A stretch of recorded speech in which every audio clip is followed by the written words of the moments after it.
Eccoci qua, ciao ciao.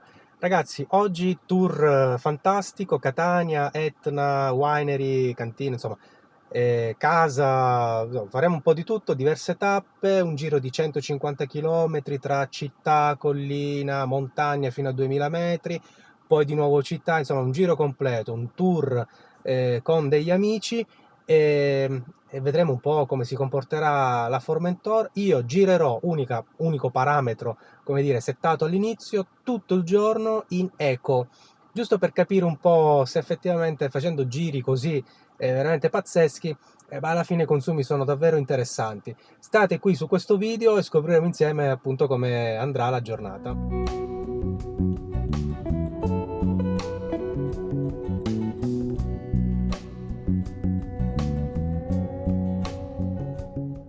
Bene ragazzi, effettivamente siamo in partenza, batteria al 94% perché in realtà nel frattempo ho fatto un paio di giretti per comprare alcune cose prima di cominciare il giro effettivo, quindi partiremo col 94%, i dati sono tutti azzerati, vedete il carburante 120 km di autonomia, beh in realtà quello andrà poi modificato perché io mi fermerò per fare un rabbocco di carburante.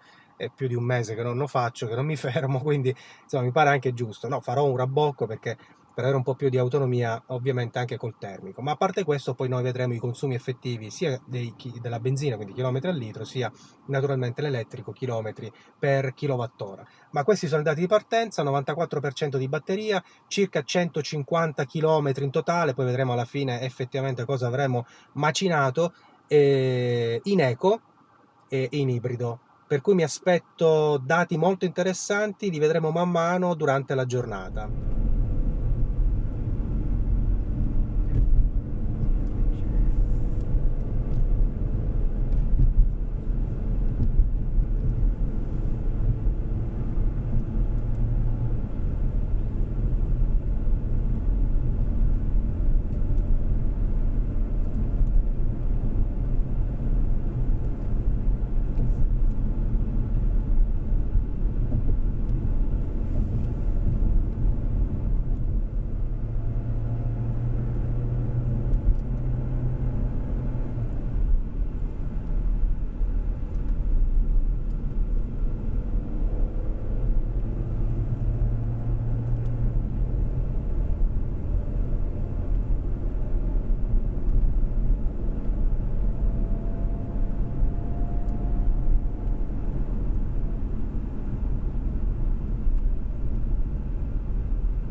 Eccoci qua ragazzi, dunque siamo sull'Etna, Rifugio Sapienza, e da Catania praticamente è stato un bagno di sangue. No, vediamo un po'. Allora, mi sono mangiato la batteria, ero partito dal 94%, e ragazzi, 1%, la batteria terminata tutta. Cosa significa? Naturalmente che ho consumato più batteria e un po' meno carburante, perché ero in modalità eco, con destinazione impostata sul navigatore di bordo, ma anche poi navigatore Waze sull'infotainment per, insomma, per gli autovelo, questa roba così. Andiamo a vedere i consumi. Allora, abbiamo percorso 65 km e di questi 65 km praticamente i consumi sono questi: tutta città, poi uscite dalla città, tutta salita, salita forte da 0 metri, livello del mare, che è Catania, fin su ai 2000 metri. Quindi 16,7 km con un litro e 7 km e mezzo per kilowattora. Praticamente sono i consumi di un elettrico puro, o quasi. Ecco perché è andata via tutta la batteria. La modalità eco mi ha fatto consumare tutta la batteria e quindi mi ha fatto risparmiare un bel po' di carburante, perché sono quasi 17 km con un litro andando in montagna con clima acceso e insomma 3 persone a bordo. Io direi non male per niente. E peraltro poi questo è il punto in cui ho consumato di più, perché poi da questo momento in poi scenderò, non consumerò più nulla di carburante, ricaricherò la batteria, credo almeno fino al 30%, e poi il tratto finale sarà autostrada e poi nuovamente da Catania mi sposterò verso casa, per cui vedremo alla fine il conteggio. Però direi che per adesso sì, sono rimasto senza batteria, ma la batteria tanto ora la ricarico andando giù verso la zona della cantina e quindi recupero energia.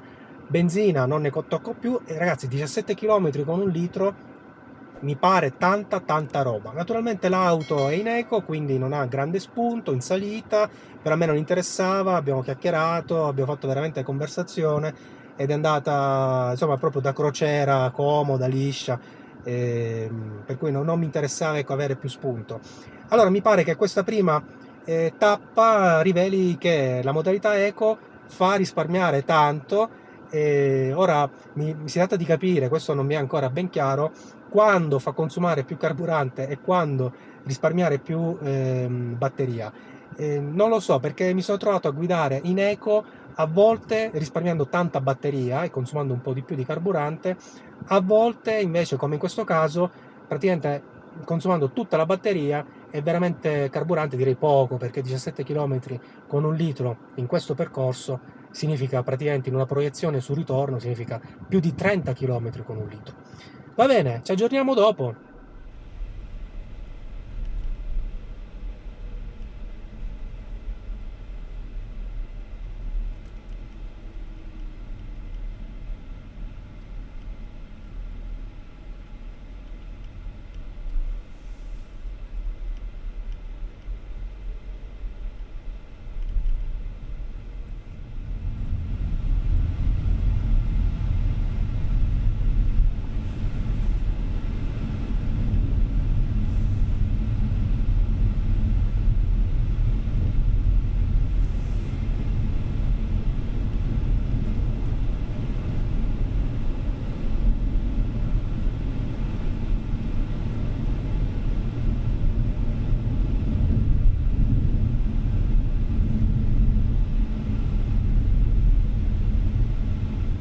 Bene ragazzi, siamo alla winery per una bella sosta di cibo e vino, per me poco, naturalmente, perché dovrò guidare, ma andiamo ad aggiornare i dati.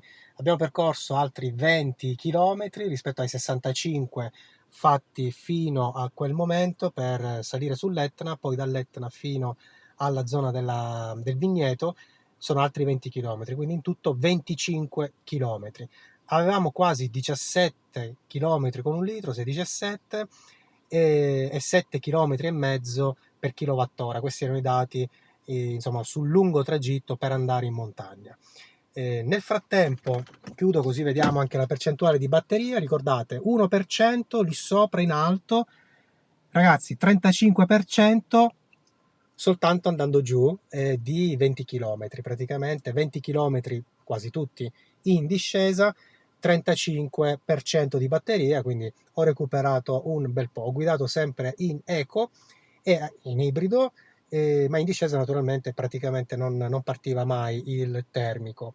Andiamo a vedere i dati di consumo, quindi adesso le medie sono aggiornate, non più sugli 65 km, ma sugli 85 km. E quindi a questo punto, vedete, sono migliorate tantissimo. Sono migliorate in tutti i sensi, naturalmente. È aumentato il chilometro per litro, quindi adesso siamo quasi a 21, 20,6, insomma, chilometri con un litro dai 16,7, un bel guadagno in discesa. E credo che alla fine si attesteranno intorno a questo valore qui, ma insomma sono curioso di vedere poi man mano che succederà. E vedete come è praticamente raddoppiato il valore dell'elettrico, perché eravamo a 7,5 km per kilowattora, praticamente siamo a 16, quindi più del doppio, 16 km per kilowattora, ma naturalmente è un dato poco significativo perché in discesa non abbiamo usato l'elettrico, abbiamo solo recuperato la batteria, quindi è una media inevitabilmente diciamo falsata, no? Dal grande guadagno della discesa. Però adesso i consumi sono un po' più accettabili, considerate che il bilanciamento salita in montagna, discesa dalla montagna è un bilanciamento molto parziale. Consideriamo questo dato. perché io ho fatto 65 km con quel consumo, ma questo in discesa non sono 65 km, sono 20 km. Quindi su 20 km rispetto ai 65 di partenza con quei dati lì sono bastati 20 km in discesa per migliorare molto i consumi. Il percorso prevederà poi, dopo la sosta qui alla cantina, prevederà un altro po' di discesa, poi autostrada, poi ancora città e poi risalita verso casa.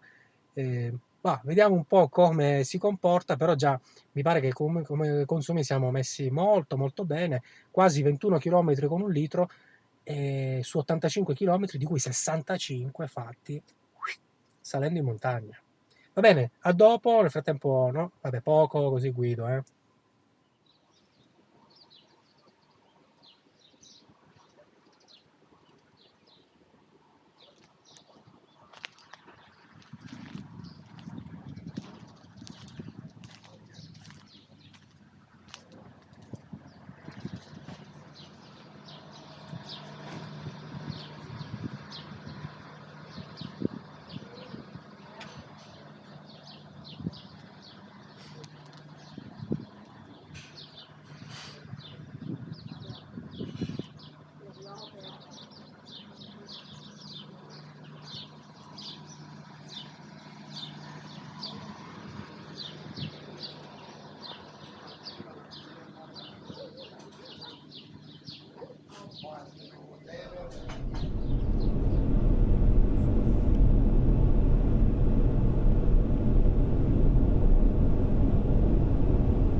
Dunque ragazzi, siamo tornati in città, caldo, infernale, abbiamo lasciato l'Etna, abbiamo lasciato la cantina, dunque abbiamo quasi raddoppiato il chilometraggio iniziale, 65 km della tranche Catania-Etna, con batteria adesso al 19%, quindi eravamo partiti col 34%, insomma abbiamo consumato un po' di batteria ma neanche tanta.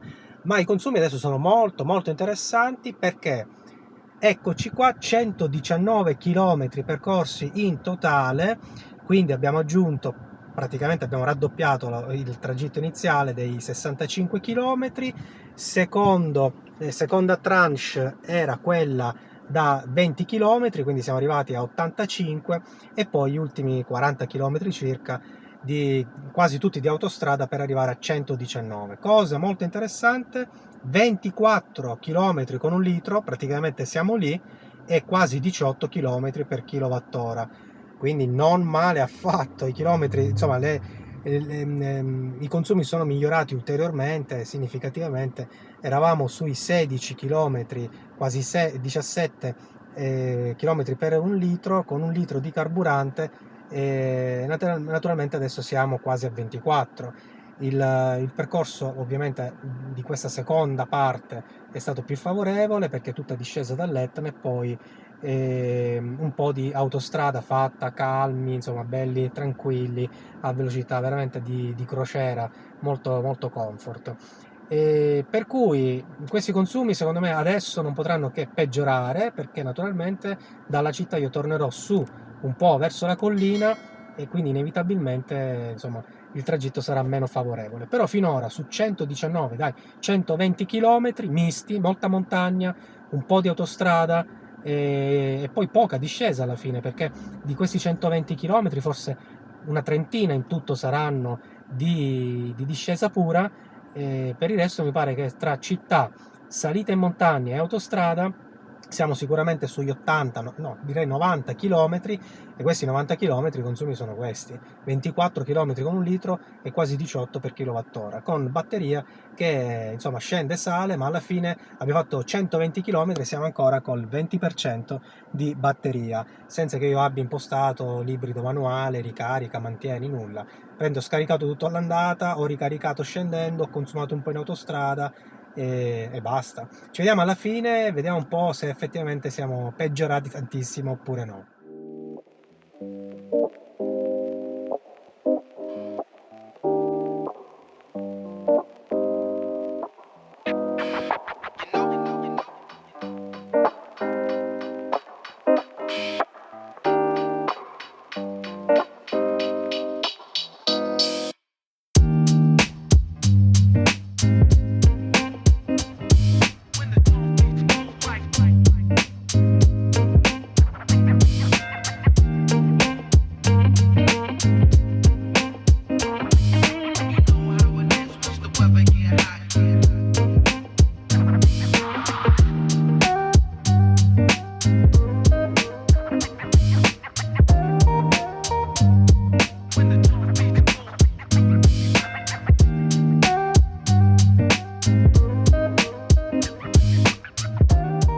Bene ragazzi, giro completato, è stato alla fine veramente stancante, più che altro per il caldo, anche perché ho inserito un paio di soste non programmate, Nespresso, supermercato, eccetera. Dunque, arrivato a casa nuovamente con l'1% di batteria, quindi batteria consumata tutta di mattina, poi ricaricata, poi tornato a casa con l'1%, ma sono curioso, lo vedo insieme a voi per la prima volta, di vedere che cosa è successo a livello di consumo di dati complessivi. Allora, la giornata di oggi significa 137 km percorsi, con questa media finale che, come vi anticipavo nel penultimo stop, naturalmente significa un leggero peggioramento rispetto alla media che eravamo riusciti a raggiungere in cantina. Però era un po' questa la media che io vi anticipavo praticamente all'inizio, cioè la media di 20 km con un litro e 16 km per kilowattora, che sono ottimi, una buona media. Naturalmente parliamo di ibrido.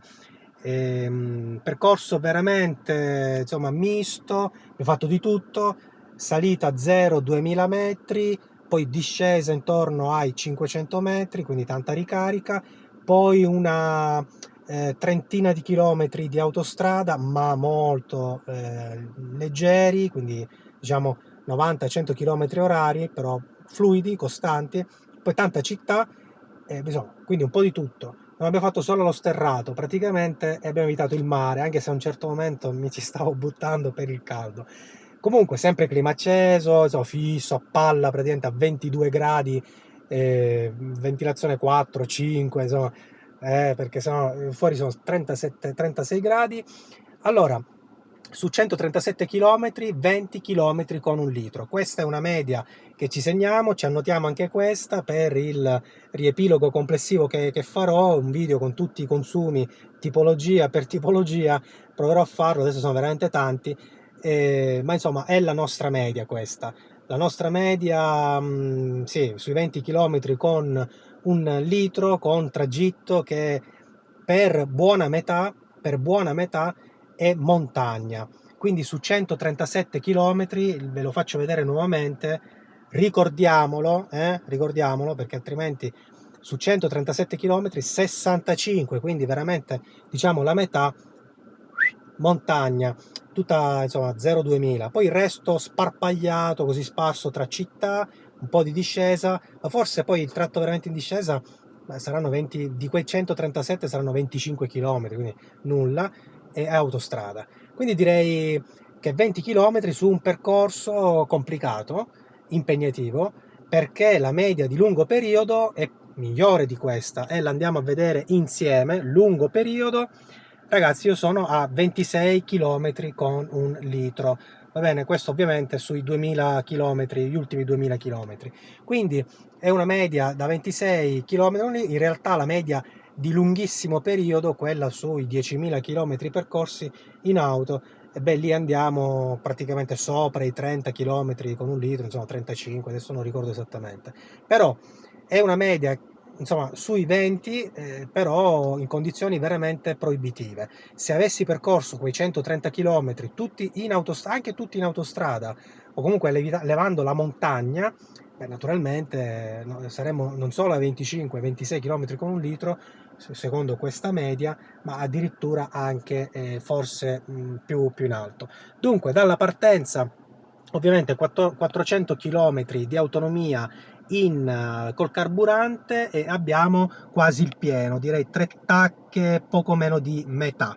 Quindi 3 tacche, poco meno di metà, 400 km di autonomia, 0 km di autonomia in elettrico, perché naturalmente con la batteria abbiamo terminato. Cosa succede adesso? Ricarico subito, perché consiglio con qualunque batteria evitare di lasciare la batteria troppo a lungo, troppo scarica o troppo carica. Questa è la regola di base di qualunque batteria, soprattutto quelle agli ioni di litio. Quindi ricarichiamo subito, abbiamo la nostra bella impostazione, ricarica minima, la soglia minima, no? Ecco, un bel 20%, la facciamo arrivare lì al 20%, poi può stare anche ferma e poi partirà magari di notte, chissà. Il consiglio è questo. Naturalmente ci sarà un video su questi dettagli sulla batteria, evitare la batteria troppo scarica, quindi 0,20 troppo a lungo, 80-100 troppo a lungo. Consiglio di Cupra è, quando si carica la batteria, se la si carica fino al 100%, di partire quanto prima.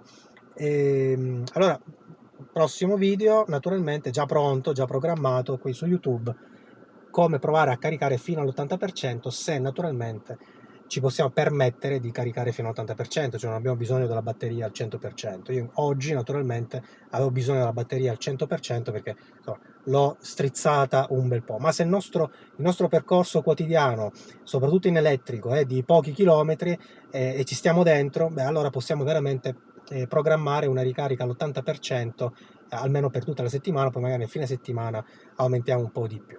Bene, per questo video è tutto. Mi raccomando, se vi va, iscrivetevi e così ci vediamo sempre qui sul canale, no? Alla prossima, ciao ciao!